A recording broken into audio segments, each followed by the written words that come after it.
আসসালামু আলাইকুম, স্বাগত জানাচ্ছি টিভির দুপুরের সংবাদে। আপনাদের সঙ্গে রয়েছি আমি হাবিব আফরোজ।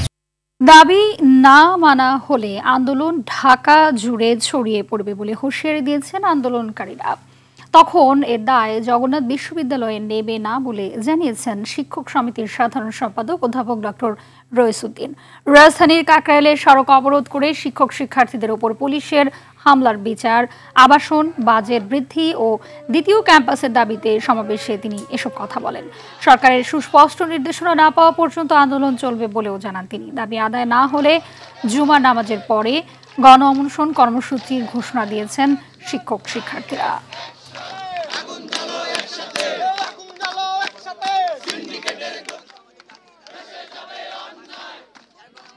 আমাদের সম্মানিত প্রধান উপদেষ্টা, উনার বাসা বেশি দূরে না, এখানকার সাউন্ড হয়তো বা উনার কানে যাচ্ছে।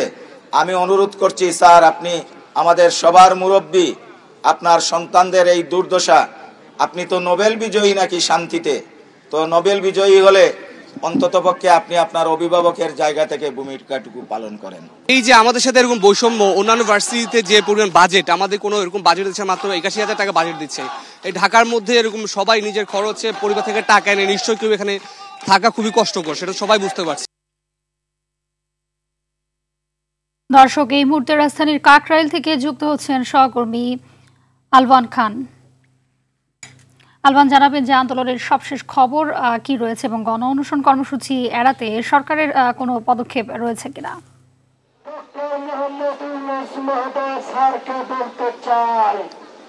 হাবিবা যেমনটি বলছিলেন, বর্তমানে কাকরাইল সড়ক অবরোধ করে সমাবেশ করছে জগন্নাথ ইউনিভার্সিটির শিক্ষার্থীরা। তাদের যে 4 দফা দাবি, সে দাবি আদায় নিয়ে হচ্ছে তারা আজকে এই সমাবেশ করছে। সমাবেশ করার পরেই তারা হচ্ছে গণ অনশনের দিকে অগ্রসর হবে এবং গণ অনশন করে বসবে বলে তারা জানিয়েছে। তাদের যে আপনারা জানেন যে তাদের যে দাবি ছিল, যে 3টা দাবি ছিল, 3টা দাবির সাথে আজকে 4টা দাবি যুক্ত করে তারা এই আন্দোলন করে আসতেছে এবং হচ্ছে তারা সকালে ঘোষণা দিয়েছে দাবি আদায় না হওয়া পর্যন্ত তারা এই সড়ক অবরোধ করে রাখবে এবং এই সড়ক তারা ছাড়বে না।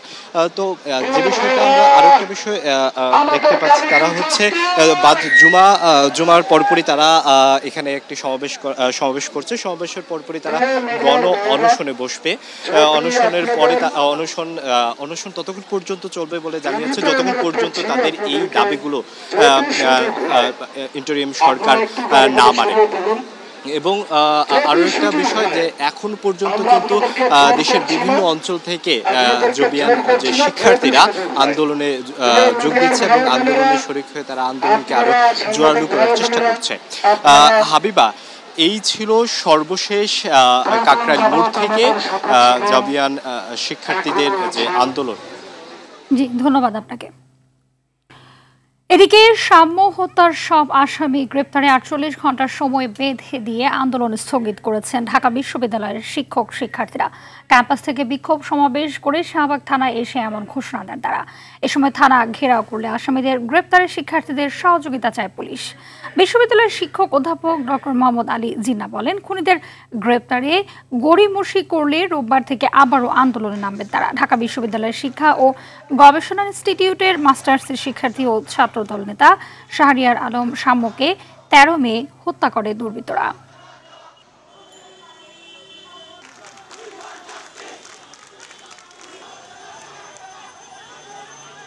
যতক্ষণ পর্যন্ত প্রকৃত হত্যাকারী এখানে চিহ্নিত এবং ধরা না পড়বে, আমরা তাদের সাথে যোগাযোগ অব্যাহত রাখবো, আমাদের চাপ সৃষ্টি করব।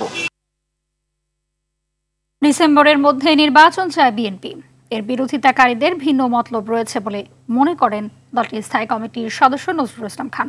তিনি বলেন, ডিসেম্বরের মধ্যে নির্বাচন অনুষ্ঠানে কোনো বাধা নেই। ইতিমধ্যে নির্বাচন কমিশন বলছে তারা প্রস্তুত। বর্তমান সরকারের সংস্কার প্রস্তাব বিএনপি শুরুতে দিয়েছে। সংস্কারের বিষয়ে বিএনপির চেয়ে কোনো রাজনৈতিক দল পরিপূর্ণ নয়। সংকট মোকাবেলায় রাজনৈতিক সরকারের কোনো বিকল্প নেই বলেও মনে করেন তিনি। বিষয়টি অন্তর্বর্তী সরকার যত দ্রুত বুঝবে ততই মঙ্গল বলে মনে করেন নজরুল ইসলাম খান। জাতীয় প্রেস ক্লাবে আয়োজিত অনুষ্ঠানে এসব কথা বলেন তিনি। যে আমরা বলেছি ডিসেম্বরের মধ্যে নির্বাচনটা হোক। যারা এটার বিরোধিতা করছেন তারা শুধু বলুন যে কোন যুক্তিতে ডিসেম্বরের পরে করতে হবে নির্বাচন। কারো বন্ধু জোগাড়ের জন্য কিছু সময় দরকার, সেই জন্য জনগণের ভোট দেওয়ার যে মৌলিক মানবাধিকার এটা বিলম্বিত হবে। নির্বাচিত সরকারের কোনো বিকল্প নাই। এটা যত দ্রুত আমাদের অন্তর্বর্তীকালীন সরকার বুঝবেন তত ভালো। অধিকার আদায়ে সাহসী পদক্ষেপের ঐতিহাসিক ফারাক্কা দিবস আজ। 1976 সালের 16 মে গঙ্গা নদীর ফারাক্কায় বাঁধ দেওয়ার প্রতিবাদে ভারত অভিমুখে লং মার্চ করেন মাওলানা ভাসানী। পানি আগ্রাসনে থেকে দেশকে বাঁচাতে সেই লং মার্চ এখনও প্রাসঙ্গিক বলে মনে করেন সাবেক পানি সম্পদ মন্ত্রী হাফিজ উদ্দিন আহমেদ বীর বিক্রম। আর ফারাক্কার কারণে ক্ষতির সঠিক সমীক্ষার পরামর্শ পরিবেশবিদ ডক্টর আহমদ কামরুজ্জামান মজুমদারের। অর্ণগোফর রিপোর্ট। পদ্মা নদীর উজানে নির্মিত ফারাক্কা বাঁধ ভাটির বাংলাদেশকে কি বিপদে ফেলতে পারে তা টের পেয়েছিলেন গণমানুষের নেতা মাওলানা ভাসানী। তাই তো 90 বছর বয়সেও ডাক দেন লং মার্চের মতো কঠিন কর্মসূচির। লাখো জনতার সেই লং মার্চ ভিত নড়িয়ে দেয় ভারতের। এরপর ভারত পানি চুক্তিতে বাধ্য হলেও ন্যায্য হিস্যা কখনো পায়নি বাংলাদেশ। পানির অভাবে প্রমত্তা পদ্মার বুকে জেগে উঠেছে অসংখ্য চর। উত্তরবঙ্গে মরুময়তা ও মঙ্গার উৎপত্তি ফারাক্কার প্রভাবেই। পানির স্তর নিচে নেমে যাওয়ায় খাবার পানি, আর্সেনিক ও সেচ সমস্যার পাশাপাশি উপকূলের জেলাগুলোয় বেড়েছে লবণাক্ততা। ফারাক্কা এমন হাজারো সমস্যার জন্ম দিয়েছে বলে জানান এই পরিবেশবিদ।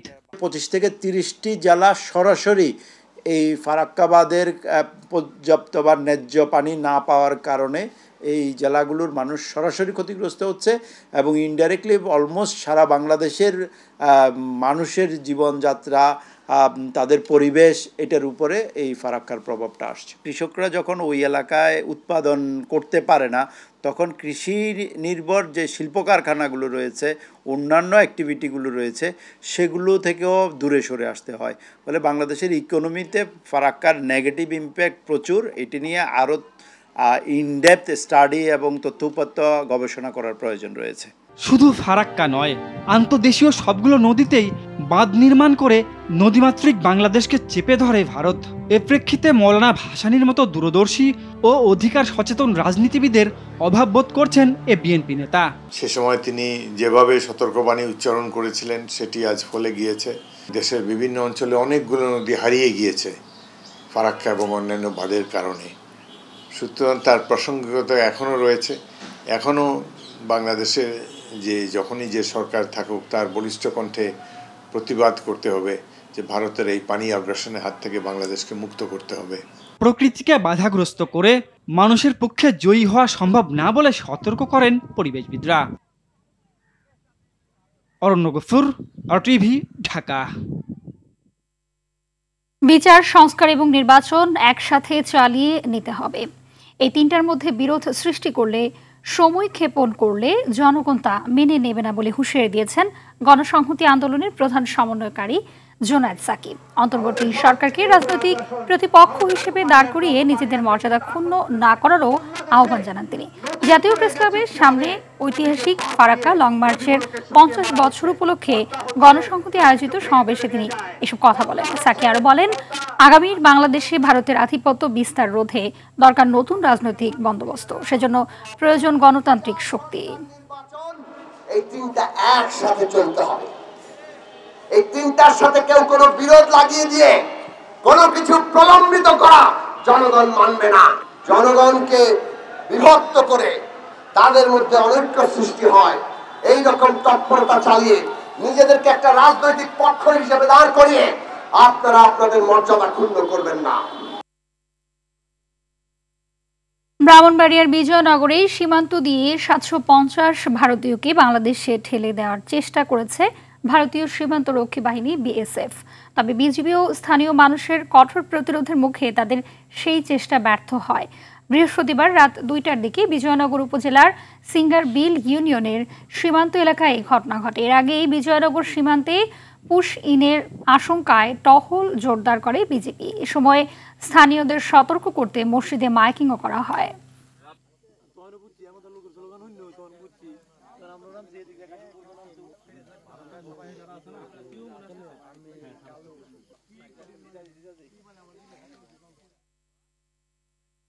স্বস্তি এসেছে রাজধানীর চালের বাজারে।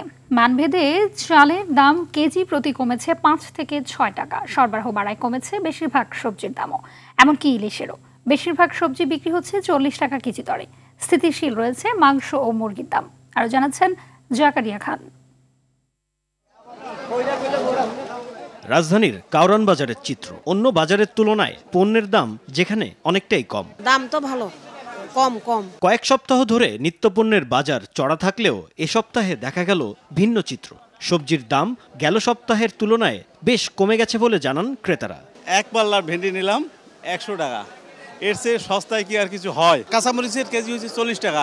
জীবনেও শুনি নাই, 10 বছরেও শুনি নাই যে 40 টাকা কাঁচামরিচের কেজি। চৈত্র মাসটা সাধারণত সবজি কম হয়, যার জন্য দামটা অনেক বেশি গেছে। এখন ইনশাল্লাহ থাকবে মনে হচ্ছে, আরো কমবে আশা করি। গেল সপ্তাহের দামে বিক্রি হচ্ছে মুরগি। ব্রয়লার মুরগি 160 টাকা, সোনালী মুরগি 250 টাকা এবং দেশি মুরগি বিক্রি হয়েছে 650 টাকা কেজি দরে। খাসির মাংসের কেজি 1200 টাকা আর গরুর মাংস বিক্রি হচ্ছে 780 টাকায়। আপনি ব্রয়লার মুরগি গেছে সপ্তাহে বেচছি আমরা 160-70 টাকা, এই সপ্তাহে বেচতেছি 160 টাকা। সোনালী মুরগিটা 250 থেকে 260 টাকা, আর দেশি মুরগিটা 650 থেকে 670 টাকা। তবে সাধারণ ক্রেতার নাগালের বাইরে থাকা ইলিশ কিছুটা কম দামে বিক্রি হচ্ছে। কিছুটা কমেছে চালের দামও। মিনিকেট 85 থেকে 90, আটাশ 58 থেকে 60, নাজির শাইল 76 থেকে 88, চিনিগুড়া 116 থেকে 118 টাকা প্রতি কেজিতে বিক্রি হচ্ছে। আগে সপ্তাহে ইলিশ মাছ 1 কেজি দেওয়া ছিল 2600-2700 টাকা, এখন একটু 200-300 টাকা কেজিতে কমতে, এখন 2200-2300। লোকাল মাছটা একটু আমদানি হইতেছে, এজন্য একটু দাম কম। এদিকে প্রতি ডজনে 10 টাকা বেড়ে ডিমের ডজন বিক্রি হচ্ছে 130 টাকায়। লাল ডিম বিক্রি করতে আছে 130 টাকা। জাকারিয়া খান, RTV। আসন্ন ঈদুল আজহাকে কেন্দ্র করে আজ থেকে শুরু হয়েছে বাসের অগ্রিম টিকিট বিক্রি। বাস মালিকদের সংগঠন বাস ট্রাক ওনার্স অ্যাসোসিয়েশনের সিদ্ধান্ত অনুযায়ী 29শে মে ও পরবর্তী দিনে টিকিট সংগ্রহ করা যাচ্ছে আজ থেকেই। ভোর 6টা থেকে বিকেল 5টা পর্যন্ত চলবে এই অগ্রিম টিকিট বিক্রি। এর আগে বাসের টিকিট অনলাইন ও সরাসরি কাউন্টারে দুভাবেই পাওয়া যাচ্ছে। তবে কিছু পরিবহন সংস্থা শুধুমাত্র অনলাইনের মাধ্যমেই টিকিট সরবরাহ করছে। বাস ট্রাক ওনার্স অ্যাসোসিয়েশন জানানো হয়, সরকার নির্ধারিত ভাড়া নিতে হবে, অতিরিক্ত ভাড়া নেওয়া যাবে না। অনলাইনে অধিকাংশ টিকিট বিক্রি হওয়ায় তেমন একটা ভিড় নেই কাউন্টারগুলোতে। ঝামেলা ছাড়াই টিকিট বিক্রি হচ্ছে বলে জানায় বিভিন্ন বাসের প্রতিনিধিরা। লম্বা ছুটি 10 দিনের ছুটি, তো 5 তারিখ থেকে ছুটি শুরু হচ্ছে, তো 5 তারিখে টিকিট কাটতে আসছি। ভাড়া ঠিক আছে, ভাড়া যুক্তিসঙ্গত ভাড়াই 700 টাকা, যেটা নগর ভাড়া সেটাই নিচ্ছে। 5 তারিখে চাইছিল, 5 তারিখের টিকিট ক্লোজ হয়ে গেছে। এখন আমরা 6 তারিখে টিকিট নিতে হবো সকালে। 4 তারিখ 5 তারিখ ম্যাক্সিমাম টিকিট অলরেডি বিক্রি হয়ে গেছে। 50% টিকিট অনলাইনে দেওয়া। অনলাইনে দেওয়ার কারণে কিছু সাধারণ যাত্রী আছে তারা বাসার থেকে টিকিট কালেক্ট করে নিয়ে নেয়, তার জন্য এখানে চাপটা একটু কম। জমে উঠতে শুরু করেছে খামারের কুরবানির পশু বিক্রি। ঝুট ঝামেলা কম থাকায় পছন্দের পশু কিনতে নানা এলাকার মানুষ জড়ো হচ্ছেন খামারে। খামারিরা বলছে এর মধ্যে বিক্রি হয়ে গেছে 40 ভাগ পশু। মধ্যবিত্তদের কথা চিন্তা করে 1 থেকে 3 লাখের মধ্যে পশু মিলছে অনেক খামারে। উচ্চবিত্তের কথা চিন্তায় মিলছে বড় সাইজের গরু। কুরবানির পশুর প্রস্তুতি নিয়ে শাকিবুর রহমানের ধারাবাহিকের প্রথম পর্ব ছবি তুলেছেন নাজমুল হোসেন সাইমন। কুরবানি উপলক্ষে জমে উঠেছে খামারের পশু বিক্রি, সঙ্গে বেড়েছে দর্শনার্থীর ভিড়। কুরবানির পশু কিনতে খামারে এসে স্বাচ্ছন্দ্যে পছন্দের পশু কিনছেন ধর্মপ্রাণ মুসল্লিরা। রাজধানীর ডেমরা এলাকার প্রগতি এগ্রো অ্যান্ড ডেইরি ফার্ম মধ্যবিত্তের কথা মাথায় রেখে ছোট ও মাঝারি সাইজের দেশি গরু প্রস্তুত করেছে এই খামারি। কেউ চাইলে ওজন করে আবার দরদাম করেও নিতে পারেন পছন্দের পশু। 200 কেজি থেকে 500 কেজি লাইভ ওয়েট গরু আছে, তো সেই ক্ষেত্রে দেখা যায় যে আপনার 1 লাখ টাকা থেকে 3 লাখ টাকার মধ্যে গরু আছে এখানে। এবার কেউ চাইলে দামাদামি করে নিতে পারবে, আবার কেউ চাইলে লাইভ ওয়েটও নিতে পারবে। হাটের ভিড়ে কোরবানির পশু কেনার ঝামেলা থাকায় খামারে এসে পছন্দের পশু কিনছেন ক্রেতারা। দাম নির্ধারণ করে চয়েস করেছেই, এবং ঈদের 2-1 দিন আগে বা ঈদের যেদিন হয় তার আগের দিন রাত্রে আমরা এগুলো ডেলিভারি পাই। দাম দস্তুরও কি বলে, এখানে লাইভ ওয়েট যেহেতু সেহেতু অর্থাৎ সামান্য কম বেশিতে তাই না দাম হয়ে যায়, বেশি বার্গেনিং এর দরকার হয় না। ঈদকে সামনে রেখে বিশাল সাইজের গরু পালন করছে সামারাই ক্যাটেল ফার্ম। ফ্রিজিয়ান, শাহিওয়াল সহ বিভিন্ন জাতের দেশি গরু দিয়ে সাজানো হয়েছে এই খামার। ৭৫,০০০ থেকে ১২ লাখ টাকায় মিলবে বিভিন্ন সাইজের গরু, আছে মহিষও। তবে এই খামারে ওজন করে গরু নেয়ার ব্যবস্থা রাখা হয়নি। খাবারের দাম ঊর্ধ্বগতির কারণে একটু গরুর দাম এবছর বেশি। সম্পূর্ণ অর্গানিক খাবার দ্বারা আমরা আর কি গরুগুলা এইখানে পালি। আর আমাদের এখান থেকে গরু নিলে আপনার ঈদ পর্যন্ত আমরা পেলে দিই। এটা আমাদের এখানে থাকে, আমরা ঢাকার ভিতরে ফ্রি ডেলিভারি দিয়ে দিই। দিন যত গড়াচ্ছে খামারগুলোতে পালন করা প্রাণীদের প্রতি আগ্রহ বাড়ছে ক্রেতাদের। সামনের দিনে বিক্রি আরও বাড়বে এমন প্রত্যাশা খামারিদের। সাকিবুর রহমান, RTV, ঢাকা।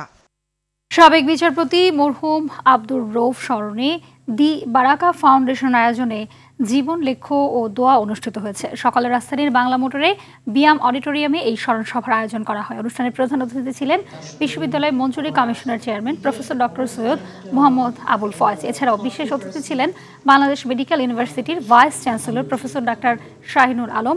অনুষ্ঠানে আব্দুর রৌফের স্মৃতিচারণ এবং তার ব্যক্তি জীবন নিয়ে তথ্যচিত্র প্রদর্শন করা হয়। অবসর জীবনটাকে তার সাথে আমি আসলে একমত যে মুন্সিগঞ্জের ঐতিহ্যবাহী শ্রীনগর বাজারে মধ্যরাতে ভয়াবহ অগ্নিকাণ্ডে অর্ধশত দোকান পড়ে গেছে। গেল রাতে এই অগ্নিকাণ্ডের ঘটনা ঘটে। মুহূর্তেই আগুন ছড়িয়ে পড়ে বাজারের মূল অংশে। এতে ৭০ থেকে ৮০টি দোকান সম্পূর্ণভাবে পড়ে যায়। শ্রীনগর ফায়ার সার্ভিসের স্টেশন অফিসার দেওয়ান আজাদ জানান, আগুন নিয়ন্ত্রণে মোট ৬টি ইউনিট কাজ করছে। টানা ৩ ঘন্টার চেষ্টার পর ভোর ৫টার দিকে আগুন নিয়ন্ত্রণে আসে। আগুনের সূত্রপাত জানা যায়নি। ক্ষতির পরিমাণ জানতে তদন্ত শুরু করেছে স্থানীয় প্রশাসন ও ফায়ার সার্ভিস। মোট ৬টা টিম কাজ করতেছে। আগুনের তীব্রতা কমে আসছে। এখন পর্যন্ত আগুনের সূত্রপাত আমরা জানতে পারি নাই, এটা তদন্ত সাপেক্ষে জানা যাবে। এ পর্যন্তই জেলার সংবাদ বিকেল ৫:৩০ দেখার আমন্ত্রণ রইল। ধন্যবাদ সবাইকে।